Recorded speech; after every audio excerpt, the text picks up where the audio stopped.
News 24 पर आप देख रहे हैं सबसे बड़ा सवाल। आपके साथ मैं हूं मानक गुप्ता। आखिरकार प्रधानमंत्री नरेंद्र मोदी ने पाकिस्तान की तरफ बढ़ाया दोस्ती का हाथ फिलहाल वापस खींच लिया है, जिसके साथ ही 80 दिन पहले शुरू हुआ उनका मिशन पाकिस्तान भी लगता है अब करवट बदल रहा है। मोदी सरकार ने पाकिस्तान के साथ 25 अगस्त को होने वाली विदेश सचिव स्तर की बातचीत को रद्द कर दिया है। यह ऐलान करते हुए भारतीय विदेश मंत्रालय के प्रवक्ता ने कड़े शब्दों में कहा कि दिल्ली में पाकिस्तानी हाई कमीशन ने कश्मीर के अलगाववादी नेताओं को बातचीत के लिए बुलाकर भारत के अंदरूनी मामलों में दखलंदाजी की है, जिसे किसी भी कीमत पर बर्दाश्त नहीं किया जाएगा। इसके साथ ही यह भी साफ हो गया है कि मोदी की पाकिस्तान पॉलिसी अब दोस्ती के दौर से निकलकर सख्ती के दौर में पहुंच रही है। कांग्रेस आरोप लगा रही है कि मोदी के पास कोई पाकिस्तान पॉलिसी है ही नहीं, जबकि सरकार पाकिस्तान के साथ बातचीत रद्द करने के फैसले को सही बता रही है। इसीलिए आज का सबसे बड़ा सवाल यही है, क्या बातचीत बंद करके मोदी ने पाकिस्तान को करारा जवाब दे दिया है? क्या बातचीत बंद करने से सुधर जाएगा पाकिस्तान? इसी पर होगी बहस, लेकिन पहले देखिए मोदी सरकार का पाकिस्तान को कड़ा संदेश। At a time when serious initiatives were being undertaken by the government of India to move bilateral ties forward, including the resumption of a regular dialogue process, the invitation to so-called leaders of the Hurriyat by Pakistan's High Commissioner does indeed raise questions about Pakistan's sincerity and shows that its negative approaches and attempts to interfere in India's internal affairs continue unabated. Indian Foreign Secretary therefore conveyed to the Pakistani High Commissioner today in clear and unambiguous terms that Pakistan's continued efforts to interfere in India's internal affairs were unacceptable. It was underlined that the Pakistani High Commissioner's meetings with those so-called leaders of the Hurriyat undermined the constructive diplomatic engagement initiated by Prime Minister Modi in May on his very first day in office. तो भारत ने पाकिस्तान के साथ 25 अगस्त को होने वाली विदेश सचिव स्तर की वार्ता को रद्द कर दिया है और पाकिस्तान को कड़ा संदेश भेजा है। लेकिन क्या इससे सुधर जाएगा पाकिस्तान? इसी पर बहस होगी। बातचीत करने के लिए हमारे साथ बीजेपी से सुधांशु त्रिवेदी जी हैं, कांग्रेस से सत्यव्रत चतुर्वेदी जी हैं, कमाल फारूकी साहब हैं, समाजवादी पार्टी से जुड़े रहे हैं वर्षों से, और राकेश सिन्हा भी हमारे साथ हैं, आरएसएस के विचारक है। सभी का स्वागत है। सुधांशु जी, पहला सवाल आप ही से है, क्या सिर्फ अलगाववादी नेताओं से पाकिस्तानी हाई कमिश्नर की मुलाकात ही एक वजह है सुधांशु जी, या और भी कई वजह हैं जिनकी वजह से भारत ने यह कड़ा संदेश दिया है पाकिस्तान को? देखिए, जब मोदी जी ने अपने शपथ ग्रहण समारोह में सभी राष्ट्राध्यक्षों को बुलाया था सार्क के, और तब जब नवाज शरीफ साहब ने कुछ बोला था तो भाजपा ने अपनी प्रतिक्रिया में कहा था कि इसे हम कॉशियस ऑप्टिमिज्म की तरह देख रहे हैं, सतर्क आशावाद, क्योंकि हम पाकिस्तान के जो पिछले रिकॉर्ड थे उससे बहुत संतुष्ट नहीं थे। और पिछले कुछ दिनों में जो श्रृंखलाबद्ध ढंग से सीमा पर सीज फायर का उल्लंघन हुआ, और उसके बाद जो 2 दिन पहले अलगाववादी नेताओं को बुलाया वार्ता के लिए, इससे यह बात स्पष्ट हो गई कि कांग्रेस की पाकिस्तान की जो नीति है वो कतई ठीक नहीं है। इसलिए फिर सरकार ने दृढ़तापूर्वक राष्ट्रीय हितों, राष्ट्रीय सुरक्षा और कूटनीतिक दक्षता का परिचय देते हुए इस चीज को मना किया। और इसको यदि मैं ये कहूं कि आप कांग्रेस की पिछली सरकार की पृष्ठभूमि में देखिए, ये 2007 में हवाना में जाके कह आए थे कि पाकिस्तान ही आतंकवाद से। सुधांशु जी एक सेकंड। शर्मल शेख में इन्होंने ये कहा कि शांति वार्ता आतंकवादी घटना से बहस शुरू भी नहीं हुई। सुधांशु जी, यदि आप उस परिप्रेक्ष्य में तुलना करें तो ये जो अंतर है। अरे सुधांशु जी, मेरी बात वाक्य पूरा होने दीजिए। हाँ, बोलिए। यदि उस परिप्रेक्ष्य में आज का ये दृढ़ता का स्टैंड ले तो जमीन आसमान का अंतर दिखाई पड़ता। अच्छा, चलिए ठीक है। अब एक सवाल मेरा सुन लीजिए। पहला मैंने सवाल आपसे जानकारी के लिए पूछा था, आपने बता दिया सीज फायर का उल्लंघन हो रहा है, आतंकवादी हमले हो रहे हैं और अलगाववादी नेताओं से पाकिस्तान बातचीत कर रहा है, जो कि भारत के अंदरूनी मामलों में दखलंदाजी है। लेकिन सुधांशु जी, क्या वाकई अब मोदी जी को, मोदी सरकार को अपनी गलती का एहसास हो गया? जो 2.5 महीने पहले दोस्ती का हाथ उन्होंने बढ़ाया था नवाज शरीफ की तरफ, पाकिस्तान की तरफ, अब उन्हें एहसास हो गया आज इस बात का कि इस सब का कोई फायदा नहीं था। ये तो मान लीजिए कि गलती का एहसास हो गया, धोखा खा लिया। मानक जी, हमने क्या शब्द बोला कि हमने उस समय कॉशियस ऑप्टिमिज्म शब्द बोला था।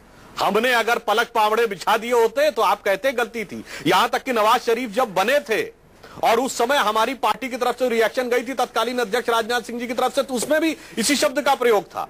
और दूसरी बात, हम अगर यह बात कहें कि 2004 में जब हमारी एनडीए की सरकार थी, हमने जनरल मुशर्रफ से पाकिस्तान की नेशनल असेंबली में एश्योरेंस लिया था कि पाकिस्तान की धरती से आतंकवाद का प्रयोग नहीं होने देंगे भारत के विरुद्ध, और उन्होंने कमिट किया था पहली बार भारत पाकिस्तान के इतिहास में। और 10 साल में यूपीए ने सब किए धरे में पानी फेर दिया। जैसे ही मोदी जी की सरकार आई, उन्होंने पुनः उस प्रतिबद्धता को दिखाया है। तो कोई गलती नहीं है, हमारी नीति बिल्कुल क्रिस्टल क्लियर स्पष्ट है। सुधांशु जी, मेरे सवाल का आपने जवाब नहीं दिया। मैं सिर्फ यह जानना चाह रहा हूं सुधांशु जी, 2.5 महीने 80 दिन के करीब जब से मोदी सरकार ने शपथ ली, उस दिन से लेकर आज तक, जबकि पहले दोस्ती का हाथ बढ़ाया, अब हाथ वापस खींच लिया, हिंदुस्तान को आखिर हासिल क्या हुआ? सिर्फ मोदी सरकार को अपनी गलती का एहसास हो गया कि पाकिस्तान सुधरने वाला है नहीं, वो आतंकवादी हमले करते रहेगा, सीज फायर उल्लंघन करता रहेगा, आतंकवादियों को भेजता रहेगा और साथ ही अलगाववादियों को भी बढ़ावा देता रहेगा, हर तरह से उन्हें सपोर्ट करता रहेगा। यह तो पहले से भी मालूम था आपको, इसीलिए मैं कह रहा हूं इन 80 दिनों में पहले दोस्ती का हाथ बढ़ाकर और वापस खींचकर आपने हासिल क्या किया? मानक जी, यह जो वक्तव्य है यह तथ्य के अनुरूप नहीं है। हमने जो सचिव स्तर की वास्तविक वार्ता की वो तो ये थी जिसको रोक दिया। इससे पहले जब वो आए थे वो तो शिष्टाचार भेंट थी जो सभी राष्ट्राध्यक्षों को बुलाया था सार्क के। अकेले पाकिस्तान को बुलाया होता तब भी आप हमसे ये कहते। तो सभी सार्क देशों को केवल शिष्टाचार के नाते बुलाना, वो कोई वार्ता नहीं थी, द्विपक्षीय वार्ता नहीं थी। द्विपक्षीय वार्ता 25 अगस्त को होने जा रही थी, जिससे शुरू होने से पहले हमने रोक दिया। चलिए ठीक है। सत्यव्रत चतुर्वेदी जी, क्या वाकई आपको लग रहा है कि लोग ये कह रहे हैं, जैसे सुधांशु जी भी कह रहे हैं कि कांग्रेस की नीति बहुत नरम थी पाकिस्तान के प्रति, हमारी कड़ी नीति है, इसीलिए ये देखिए पहली बार उन्होंने अलगाववादी नेताओं से मुलाकात की है मोदी सरकार के तहत और सीधा सीधा हमने बातचीत रद्द कर दी। मैं एक बात कहना चाहता हूं, विदेश नीति कभी भावुकता में नहीं संचालित की जाती। यही गलती मोदी जी ने की थी। पाकिस्तान का पूरा इतिहास हमारे सामने, चाहे मुशर्रफ रहे हों या अयूब खां के ज़माने से लेके अभी तक, हमने बहुत बार पाकिस्तान के साथ हर मुमकिन कोशिश की कि हमारे उनसे रिश्ते सुधरे, लेकिन हमारा पिछला इतने वर्षों का अनुभव ये कहता है कि पाकिस्तान बुनियादी तौर पर भारत के प्रति जो भावना रखता है वो भावना उसकी एस्टैब्लिशमेंट में अंदर तक बैठी हुई है। वहाँ सरकार कोई भी बदल जाए, लेकिन सरकारें बदलने मात्र से बात नहीं बनती, क्योंकि वहाँ सेना सरकार पर हमेशा हावी रही है और आज भी सेना सरकार पर हावी है। और सेना का सबसे बड़ा हथियार है आईएसआई। आईएसआई के चलते और सेना की इस नीति के चलते किसी बड़े चमत्कार की उम्मीद करना ना समझी होगी। हम यही बात समझाना चाहते थे मोदी जी को। मोदी जी अपनी भावुकता में, या नए नए प्रधानमंत्री बने हैं, कुछ जोश तो होता है, समझ में आता है, लेकिन जोश और भावुकता में आप अपने पड़ोसी देशों से रातों रात रिश्ते नहीं सुधार सकते। जमीनी हकीकत के आधार पर आपको बातचीत करनी होगी। मैं बातचीत के खिलाफ नहीं हूं। अभी सरकार ने फैसला लिया, ये भी एक भावुक फैसला है। एकदम आपने इतने वर्षों, अभी क्या मुशर्रफ जब आए थे एनडीए की सरकार थी आगरे में जी, 2001 की बात कर रहे हैं। 2001 में उस समय तो पाकिस्तान के राष्ट्रपति थे, उस समय तब भी उन्होंने अलगाववादी नेताओं से मुलाकात की थी। मैं बस वही याद दिलाना चाह रहा था सुधांशु जी को कि भाई जब मुशर्रफ यहाँ आए थे आगरे में, आपने उनको बुलाया, आपने उनकी तमाम तीमारदारी की, और तब भी वो यहाँ आकर के इन अलगाववादियों से तब भी मिले थे। तब आपने कभी एतराज नहीं किया। जवाब दीजिए सुधांशु जी। यानी ये कोई नई बात नहीं है। पाकिस्तान के लोग यहाँ के अलगाववादियों को कश्मीरियों का प्रतिनिधि मानते हैं। हम माने या न माने। सत्यव्रत चतुर्वेदी जी, ये बात नहीं है कि अलगाववादी नेताओं से पाकिस्तान की बातचीत के बाद पहली बार ऐसा हुआ है कि सरकार ने बातचीत को रद्द कर दिया है, शांति वार्ता को रद्द कर दिया। ये पहली बार हुआ। मैं इसीलिए कह रहा हूँ, इनकी सरकार ने तो एक बार सेना तक भेज दी थी ना। सर, आपकी सरकार में भी हिना रब्बानी खान पाकिस्तान की विदेश मंत्री हिंदुस्तान आई थी और अलगाववादी नेताओं से मिली थी। मैं आपसे एक बात कहना चाह रहा हूं, वही बात मैं कह रहा हूं। पाकिस्तान के प्रतिनिधि या वहां की सरकार के लोग इन अलगाववादियों से हमारे रिश्ते चाहे जो हों, हमारा परसेप्शन चाहे जो हो, वो इनको जम्मू कश्मीर के आवाम का प्रतिनिधि मानते हैं। और उस नाते से वो ये कहते हैं कि जब बातचीत हो तो उसमें उनके कश्मीर के प्रतिनिधियों का शामिल होना जरूरी है। हमने कभी इतना कड़ा रुख क्यों नहीं? देखिए, हम व्यावहारिक बात जानते हैं। ये व्यावहारिक नहीं, व्यावहारिक बात यह है कि आप जिन आधारों के ऊपर, जिन राष्ट्रीय हितों के आधार पर आप चर्चा करना चाहें करिए, लेकिन आप ये केवल इसलिए कि अमुक आदमी किसी से मिल रहा है, आप बातचीत बंद कर दें और राष्ट्रीय इसका मतलब दिखावा है, इसका मतलब दिखावा है, ये दिखावा है। मैं सब बिल्कुल दिखावा। देखिए सुधांशु जी, ये दिखावा है। बहुत कांग्रेस कह रही है दिखावा है, दोस्ती का हाथ बढ़ाना दिखावा है और आज बातचीत रद्द कर देना दिखावा है। सुधांशु जी जवाब। दिखावा के अलावा ये अपरिपक्वता है, राजनीतिक इमेच्योरिटी है, भावुकता है, दिखावा है। सुधांशु जी देखिए, वार्ता का जब तक कोई सार्थक निष्कर्ष न नजर आए, कोई औचित्य नहीं। 2001 में वार्ता की, पर 2004 में जनरल मुशर्रफ से एग्रीमेंट भी तो करवा लिया। अटल बिहारी वाजपेयी जी प्रधानमंत्री थे तो उन्होंने एयर रॉकेट तक पाकिस्तान का करके दिखाया था। पिछले 2 महीने में कम से कम 48 बार आपके ऊपर हमला हो चुका है, वो एग्रीमेंट कहां रह गया? जी, एग्रीमेंट करवा लिया। मुझे वाक्य पूरा करने दें। मैं आदरणीय सत्यव्रत जी के प्रति पूर्ण विनम्रता से कहना चाहूंगा कि जिस भावुकता और जिस परिपक्वता का उन्होंने उदाहरण दिया, वो कांग्रेस की उत्तरोत्तर सरकारों ने पिछले 60 साल में जो परिपक्वता दिखाई थी पाकिस्तान के साथ लड़ाई में, उसे एक वाक्य में कहना चाहूंगा कि इनकी विदेश नीति यह थी कि जंग जीतकर कूटनीति की टेबल पे हारते थे कि चीन छीन देश का गुलाब ले गया, ताशकंद में वतन का लाल सो गया, और ये सुलह की शक्ल को संवारते रहे, जीतने के बाद बाजी हारते रहे। ये थी इनकी परिपक्वता। चलिए ठीक है। सुधांशु जी ने शेर के साथ कांग्रेस पर हमला किया है, लेकिन एक सवाल और बनता है। राकेश जी, आपसे पूछ रहा हूं मैं ये सवाल। राकेश जी, जब वाजपेयी जी प्रधानमंत्री थे तब भी परवेज मुशर्रफ राष्ट्रपति के तौर पर हिंदुस्तान आए थे, अलगाववादी नेताओं से ताल ठोक के मिले थे नई दिल्ली में, और कुछ नहीं किया था तब की एनडीए सरकार ने। लेकिन मोदी सरकार का यह कड़ा रवैया क्या यह दिखाता है कि वाजपेयी की पाकिस्तान पॉलिसी से भी ज्यादा कड़ी होगी मोदी की पाकिस्तान पॉलिसी? देखिए, एक बात समझ लीजिए कि भारत की विदेश नीति में जो आजकल हम देख रहे हैं पार्टीजन एटीट्यूड आया है, वो गलत है। पहले कभी ऐसा नहीं था। भारत की विदेश नीति में पक्ष और विपक्ष में एक सहमति रहती थी, और हम पाकिस्तान की स्थिति में न लौट जाएं कि विदेश नीति पर जो आपस में नुक्ताचीनी होती है। जो बात मैं यहां कहना चाहता हूं, देखिए मोदी जी, जो आपने एक प्रश्न पूछा था सुधांशु जी से कि दोस्ती का हाथ बढ़ाकर गलत किया, मैं कहता हूं दोस्ती का हाथ कभी भी बढ़ाना गलत नहीं होता है, डायलॉग की बात करना कभी नहीं गलत होता है। अटल जी ने एक बात कही थी कि हम पड़ोसी नहीं बदल सकते हैं। सवाल वह नहीं है, सवाल है कि आप के क्षेत्र में भारत ने एक पहल की, एक नई सरकार आई, एक पहल की। पहल युद्ध से नहीं होता है, बंदूक चलाकर नहीं होता है, पहल हाथ बढ़ाकर होता है। यह परिपक्व है। मुझे तो आश्चर्य लगता है कि कांग्रेस सत्यव्रत चतुर्वेदी जी का मैं बहुत आदर करता हूं, सिर्फ विपक्ष के नाते वैसा बोल रहे हैं। यह परिपक्वता कौन बोलेगा? पूरे देश का सेंटीमेंट उसके साथ हो गया था। आज जब उन्होंने इस वार्ता को कैंसिल किया तो पूरा देश का सेंटीमेंट ठीक है। आज ठीक है राकेश जी, नीति के क्षेत्र में देश के सेंटीमेंट के साथ सरकार निर्णय ले रही है। ठीक है राकेश जी, कांग्रेस इसे परिपक्वता कर रही है। ठीक है राकेश जी, सवाल यह है, जब नरेंद्र मोदी ने नवाज शरीफ को बुलाया था और इस बातचीत के शुरू करने के संकेत दिए थे, गर्मजोशी बढ़ाई थी पाकिस्तान के साथ, आरएसएस के अंदर से कुछ आवाजें निकली थी कि नहीं होना चाहिए। आज आप खुश हैं इस बात से कि 2.5 महीने के अंदर ही नरेंद्र मोदी पाकिस्तान की तरफ कड़ा रुख अपना रहे हैं और दोस्ती का जो हाथ बढ़ाया था उसे वापस खींच लिया है?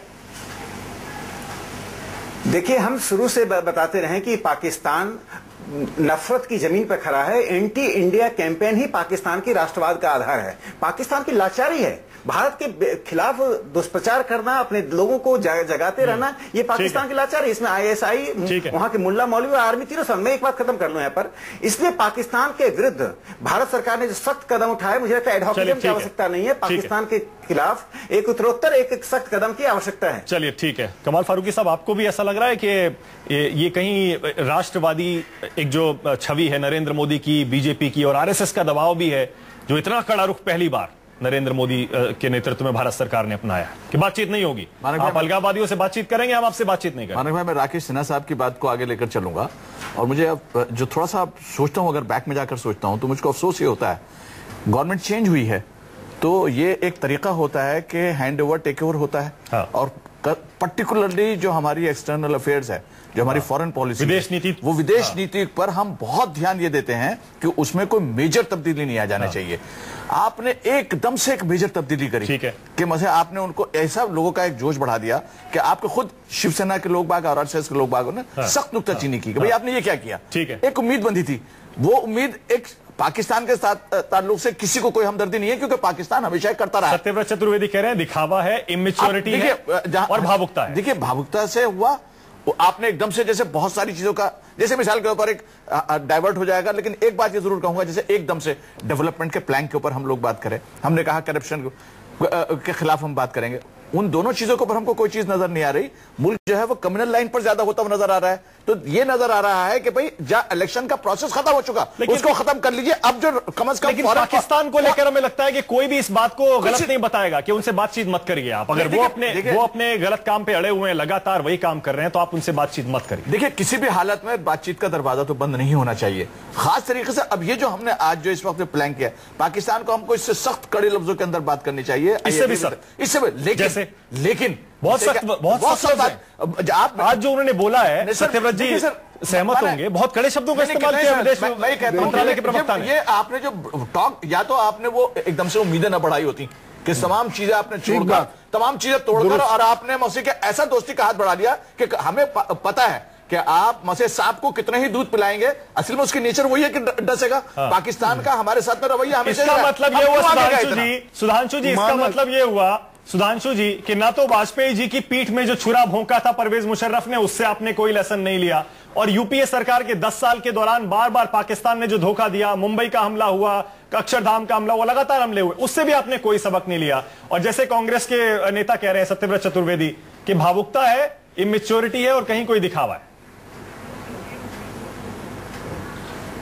देखिए, ना भावुकता है ना मैच्योरिटी है, राष्ट्रीय हितों के प्रति पूर्ण आग्रह है, पूर्ण राष्ट्रीय स्वाभिमान है।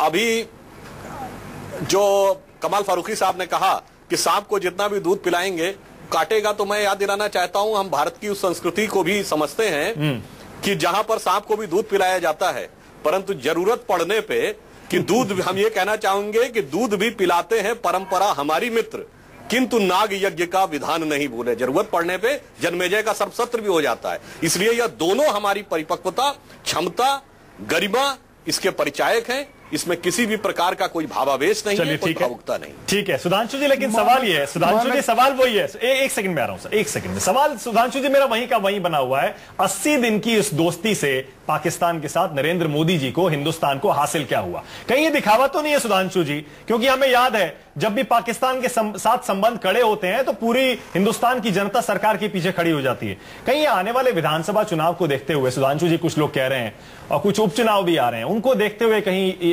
ये फैसला तो नहीं लिया गया? देखिए, ये बहुत आश्चर्यजनक बात है यदि कोई ये कहे कि पाकिस्तान के बारे में जो स्टैंड है उसका कोई विधानसभा चुनावों से संबंध है। अरे भाई, राष्ट्रीय ये जो कूटनीति है, अंतर्राष्ट्रीय कूटनीति मोदी जी के आने के बाद पाकिस्तान केंद्रित नहीं रही है। चीन से संपर्क, ब्रिक्स में जाना, हमने ब्रिक्स में एक बैंक बनाने की पहल हुई पहली बार, तो भारत का अंतर्राष्ट्रीय क्षितिज पर जो कूटनीतिक स्टेचर है, जो कूटनीतिक अस्तित्व इस सरकार के आने के बाद, वो एक बहुत व्यापक फलक ले चुका है। पाकिस्तान पे आ जाइए सर, पाकिस्तान की एक छोटी सी स्थिति है। हम उस दौर से बाहर आ गए जहां पाकिस्तान केंद्रित राजनीति होती थी। अब हमारी पाकिस्तान केंद्रित कूटनीति नहीं, इसलिए यह कहना मोदी सरकार की कूटनीति के साथ न्याय नहीं होगा। ठीक है सत्यव्रत चतुर्वेदी जी, आपको लगता है, आप जैसे दिखावा शब्द का इस्तेमाल कर रहे थे, तो मुझे ऐसा लगा कि कहीं ऐसा तो नहीं कि राजनीतिक लाभ के लिए यह फैसला लिया गया? आपको ऐसा लगता है? मेरी मान्यता यह है कि इसके, देखिए, कोई भी राजनीतिक नेता और खासतौर से प्रधानमंत्री स्तर का व्यक्ति कोई फैसला लेगा और उसमें राजनीति बिल्कुल नहीं होगी, ये तो मान लेना ही बचपना होगा। उसमें राजनीति निश्चित रूप से होगी ही। अब मैं उस राजनीतिक पक्ष पर नहीं जाना चाहता, मैं विशुद्धतः इस बात तक सीमित होना चाहता हूँ। मन मेरा भी करता है कि जो कहा है उन्होंने वो ठीक किया, मना कर दिया पाकिस्तान से बात नहीं कर। लेकिन शुरू ही क्यों किया था? नहीं, एक मिनट, मेरा कहना यह है, आज तो आपने मना कर दिया, अब कल क्या करेंगे? इसके बाद क्या अब आप बातचीत बंद कर देंगे? क्या जब तक पाकिस्तान ये आपको लिखित न दे दे कि हम अब अलगाववादियों से बात कभी नहीं करेंगे, तब तक क्या आप पाकिस्तान के साथ कभी भविष्य में बातचीत नहीं करेंगे? जायज सवाल है। और अगर ये सवाल है, मैंने जो किया, अगर ये स्थिति आती है, पहली बात तो ये स्थिति आएगी नहीं, इन्हें बात करनी पड़ेगी, आज नहीं तो कल करनी पड़ेगी। और इसके बाद अगर ये मान भी लें हम कि ये ऐसा ही करेंगे और मना कर देंगे कि अब भविष्य में तब तक बात नहीं होगी जब तक आप अलगाववादियों से बात करना नहीं बंद करेंगे, तब तक जब तक कि आप हमारे यहाँ पर गोलियां चलाना अक्रॉस द बॉर्डर बंद नहीं करेंगे। आप जब ये शर्तें लगा करके अगर आप बात करेंगे तो क्या आप पाकिस्तान के साथ कभी बातचीत कर पाएंगे? सुधांशु जी, और ऐसी अगर स्थिति निर्मित हो गई डायलॉग विहीनता, संवाद विहीनता की, तो क्या वो भारत के हित में है? तो वो तो हम यूपीए 2 के दौरान 2008 के मुंबई हमले के बाद जो हालत थी वापस वहीं पहुंच गए, वापस वहीं पहुंच गए। मैं इसीलिए मैं कह रहा हूं कि इस किस्म के जो जुमलेबाजी की बात कर रहे हैं राजनीति में, देखिए इन जुमलों से विदेश नीति नहीं चलती। देखिए विदेश नीति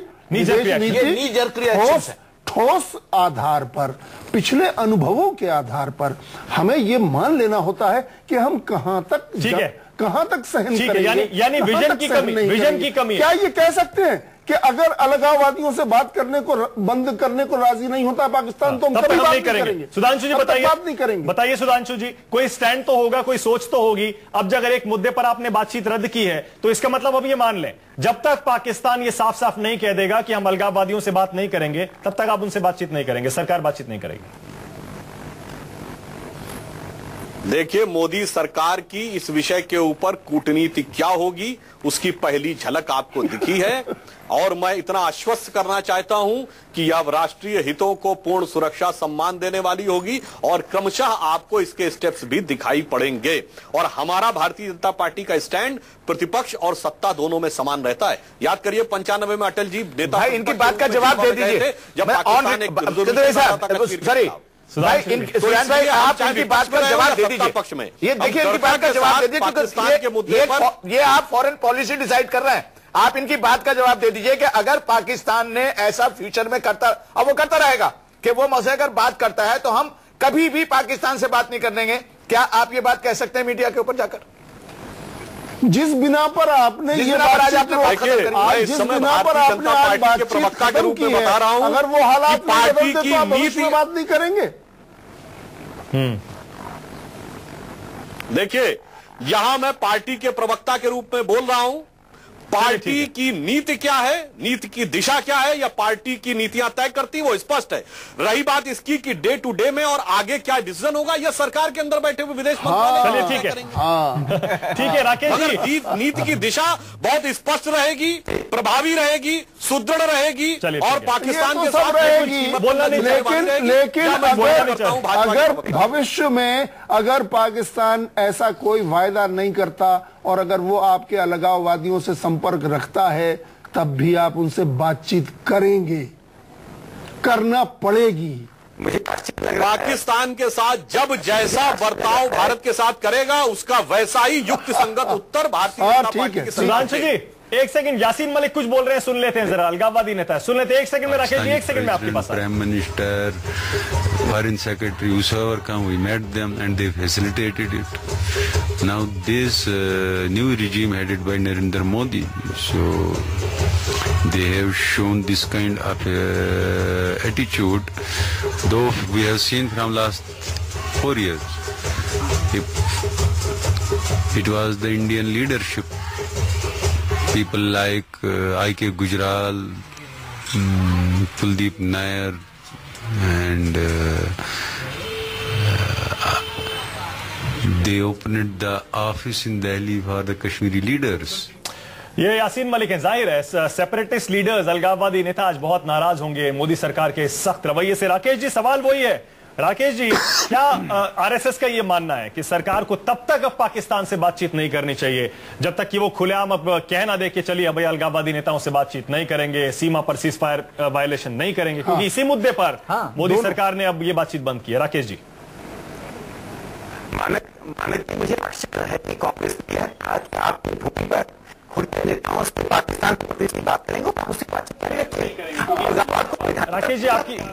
राकेश जी कोई तकनीकी खराबी है, आपकी आवाज ठीक से नहीं आ रही है राकेश जी, इसे ठीक करने की कोशिश करते हैं राकेश जी, फिर आपके पास आता हूं। सवाल लेकिन सत्यव्रत चतुर्वेदी जी है कि अगर पिछले 6 साल 2008 मुंबई हमले के बाद से देख लीजिए, अगर हम वापस वहां पहुंच भी जाते हैं तो हमने कुछ खोया भी नहीं, अगर हमने कुछ पाया नहीं पाकिस्तान के संबंध में तो हमने कुछ खोया भी नहीं, तो इसलिए इस पर इतना हल्ला मचाने की जरूरत क्या है? देखिए, हल्ला मचाने की बात नहीं है। पाकिस्तान के साथ हमारे जो राष्ट्रीय हित जुड़े हुए हैं और उनके साथ जिन समस्याओं पर हमें समाधान की जरूरत है, वो समाधान निकालने के लिए सरकार को एक ठोस नीति के आधार पर तय करना होगा। और एक आपकी पसंद का सवाल पूछ लेता हूं मैं। सवाल मेरा नहीं, मेरी पसंद का नहीं, आप अपनी पसंद का सवाल पूछिए, मुझे जवाब देना चाहिए। मैं केवल इतना कहना चाहता हूं कि फैसले आसानी से नहीं होंगे। हमारे और पाकिस्तान के बीच में जो रिश्ते हैं उनकी जो कड़वाहट है उसे जाते जाते वक्त लगेगा, लेकिन वो तब हो सकता है जब बचकानाबाजी न की जाए। ठोस राजनीति, परिपक्व कूटनीति के तहत हम उनसे बातचीत करें और उन बुनियादी बातों पर जहां पाकिस्तान की नस कमजोर है हम वहां चोट करने की कोशिश करें। ये जुमलेबाजी करने से ठीक है, इससे कोई हमको लाभ नहीं होने वाला। Quick addition to what my brother has said. In fact, अगर फॉरेन पॉलिसी के अंदर कंसिस्टेंसी नहीं होगी और इस तरह के नी जर्क डिसीजन होंगे, it is not in the interest of the country. बहुत बहुत शुक्रिया आप सभी का। हम पाकिस्तान नहीं हैं, हम 120 करोड़ के हिंदुस्तान है, दुनिया की सबसे बड़ी जमहूरियत। हमें उस हैसियत से बात करनी होगी और उस हैसियत से हमको अपनी नीति बनानी होगी। बिल्कुल, लेकिन मैं बस आपकी सवाल के जवाब में समय मेरे पास नहीं है बहस के लिए, और मैं इतना सा जरूर कहना चाहता हूं, इसीलिए मोदी जी की सरकार उसी हैसियत से बात कर रही है। बस बिल्कुल, बहुत बहुत शुक्रिया सुधांशु जी, बहुत बहुत शुक्रिया। राकेश जी माफ करिएगा, तकनीकी खराबी थी, आपके पास दोबारा नहीं आ पाया मैं। बहुत बहुत शुक्रिया, लेकिन फिर बात करेंगे। बहुत बहुत शुक्रिया कमाल फारूकी साहब, सत्यव्रत चतुर्वेदी जी। अब देखना ये है कि हिंदुस्तान की 120 करोड़ की जनता, जैसे सत्यव्रत चतुर्वेदी कह रहे थे, उनमें से कितने लोग ऐसे हैं जो ये मानते हैं कि वाकई मोदी सरकार ने पाकिस्तान को करारा जवाब दिया है, और कितने ऐसे हैं जो ये समझते हैं कि आखिर दोस्ती का हाथ बढ़ाया क्यों था और उसे 2.5 महीने में वापस क्यों खींच लिया।